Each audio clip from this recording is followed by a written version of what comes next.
If you love building Raspberry Pi gadgets, then I'm sure you will have experienced the same problems that we did when trying to create some cool stuff. A sudden power loss is the last thing you need, so you try to use a power bank. But this doesn't give you enough power, and you can't even read the battery voltage to shut down safely. So it still crashes and stops your gadget from working. Or worse, it corrupts the memory card and all your hard work is gone.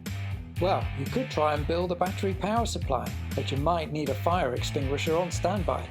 Or you realize, like we did, that cost-effective commercial designs are all missing some critical features.